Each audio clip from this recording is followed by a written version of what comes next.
Good morning. Here we are in 4.1. We've got a very special guest this morning. Please introduce yourself and who are you in this, what role do you play in this lovely Ambiente this year? My name is Nicolette Naumann. I'm the boss of Ambiente. What does this mean? From the concept to allocating the exhibitors, it's 4,500 exhibitors, and we do not just open up the halls and people run into it and look for their space themselves. To the marketing, our team is doing everything concerning Ambiente. And where are we standing right now? We're on a very, very beautiful, feels like we're in a jungle. Where are we right now and why are we here? We are at Meissen, and actually Meissen, more than 300 years ago, was the first European producer to discover how to do porcelain, which traditionally was called China for a reason, because only the Chinese used to know how to make it. And in these times, 300 years ago, 400 years ago, this was one of the highest paid goods in the world, why it is still today called the white gold. But it's also called white gold because the person, nowadays we would say the chemical engineer, at that time they were called alchemists, who was discovering how to make China, was actually trying to make gold, which at that time a lot of kings and nobility had alchemists working for them trying to find the recipe for gold. So, the white gold. Well, lucky for us, they didn't find gold, but they found beautiful porcelain, didn't they? They found beautiful porcelain. Why I brought you here is that Meissen is a very interesting example because we are talking handmade products to the highest standards. It also means they are expensive. How do you bring products like this into a modern, globalized world? So what you see, Meissen has always been collector's items, is a very traditional collector's piece, like it would have been done 200 years ago, and still is sold. It's not that they don't sell it anymore. However, for all these small European, extremely high-end manufacturers, the question is always how to attract new buyers, younger buyers, also buyers from other cultures. And here you see something Meissen was known for, doing three-dimensional surfaces and then paint on it. But in this painting, you see the way they modernize it. It's a very naturalistic painting of a crane, of a migrant bird. And the migrant birds worldwide are the symbol of nature preservation. So they bring something very traditional into modern times, still very high-end, but they also do it a little bit with a twist. This is a lemur. It's an ape, which used to be in the Biedermeier times, in the Victorian times, little angel heads or nobility heads. So they stay true to what the collectors still love them for, but they modernize it. This is actually, I just called it white gold. This is probably the most expensive piece you can buy at Ambiente. It takes half a year to produce this wall, half a year. We are talking not thousands of euros, but 10,000s of euros with a piece like this. This is no more done for private homes. This is contract business. Worldwide, we have an increase of 5-star hotels, even 6-star hotels. This is a centerpiece that goes into a very, very high-end hotel. And again, if you look at it, it is an extremely traditional technique. Till today, only few companies know how to master, but they brought it into a very naturalistic but extremely vibrant coloring into the modern world. And it's incredible when you walk through and you see this. It's like it looks like a big screen or some sort of big over large LED screen. When you get close to it, it's so intricate, isn't it? When you get closer to it, I think, and I regard myself a very modern woman, I fall instantly in love with these animals. And when you close, I think it's the first time that somebody who does not know about these techniques realizes for the first time that this is actually something that is painted by hand. Incredible. It is.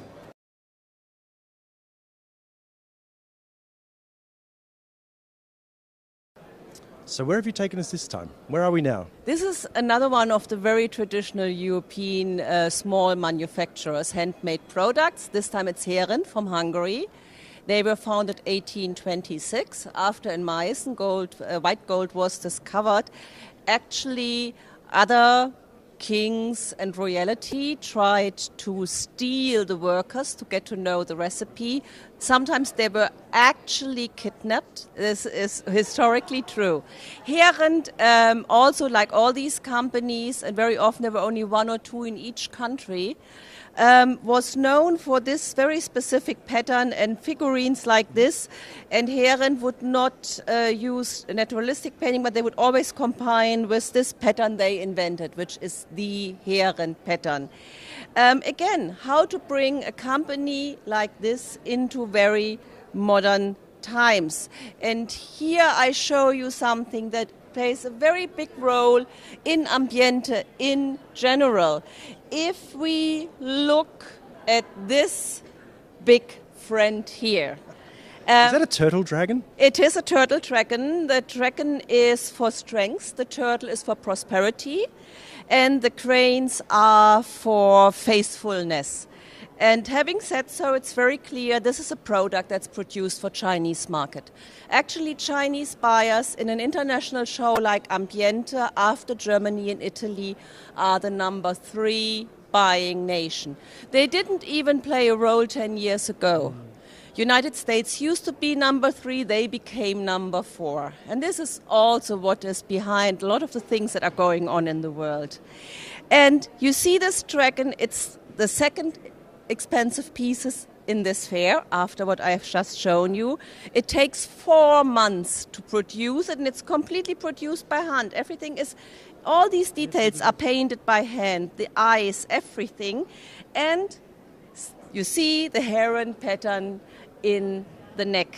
So they stay true to their tradition, but they bring it into a modern world that is obviously not to the taste of European buyers, but of buyers all over Asia. Here you see another example of how these companies have to adapt to international markets, because if you look at the patterns here, the target groups are clearly the so-called rich Arabs who exist, who are important buying force.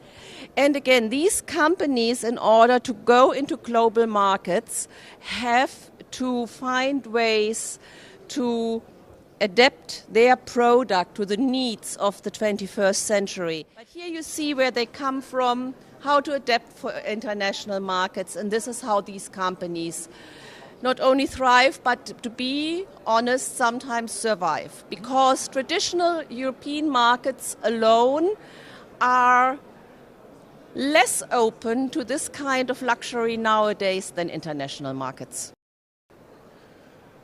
We are now here at Knabstrup Ceramic. We've got another story which I'm very, very interested to hear, because what's going on here on this table? Knabstrup is a traditional Danish ceramic manufacturer, but all the products traditionally were done in hand or hand molding. I explain this later. It is an example. They were just bought by Stelton, which is one of the very, very modern design-oriented companies, industrial companies. And the idea is, again, to bring something that was established in 1897 into modern global markets. So what their strategy is, they still have, where their value comes from, the free hand produced piece. And if you know it, you see that this kind of glaze can only be done in a hand process because it is not regularly. So this is limited edition. Here they already use mold, which many also handicraft person too. There's nothing wrong with using a mold, but the glaze is still hand-painted product. So this is limited edition. But then they say, if we have a beautiful form like this, there should also be a way to bring it into a mass market. Now this is molded, and here you see that the glaze is much more even. This is more homogeneous. And it is like, which also makes this product openly cheaper. So this is a product that can reach a younger audience, a very modern market. Because people were not rich. Ceramics in old time very often were only glazed on the inside because it was a second step of material, a second step in working, because these things have sometimes to be burnt twice. And they would keep the outside raw, and you find this from Southern Europe to the United States to all countries of the world. It's a really traditional way of doing it. Again, the company did take this traditional technique by slightly changing rim, by slightly changing proportions, and by adding, beside the very traditional glaze, a very modern blue color. They make this product more modern and therefore ready for a very global 21st century market. And they even took up something that is very traditional and is a big topic in avant-garde kitchen, I have to say. Many of the avant-garde chefs nowadays talk about fermentation. Because fermentation is also a very sustainable process, it means that you start to consume things when they are in season, and when they are in season, you ferment them to use them when they're out of season. And they use these traditional pots and bring them back to the market. Is that a worldwide thing, or is it very specific for Scandinavia? Scandinavians have always been big in fermentation because they have this very short summer and this very long winter. So they needed, like all Northern European countries, they needed fermented products actually for the population to stay healthy. I know that Germans are called Krauts. Actually, Kraut was something how poor people or also sailors had vitamin C in the wintertime. It kept them healthy. And Scandinavia has been always big on fermentation, and specifically the famous Scandinavian chefs, whether it's Sweden or Denmark, these avant-garde one-star chefs like the Noma restaurant, they are the ones who brought back fermentation to the one-star table. There we have it. Tradition, innovation, production, very, very interesting. Thank you very, very much for your time. My pleasure.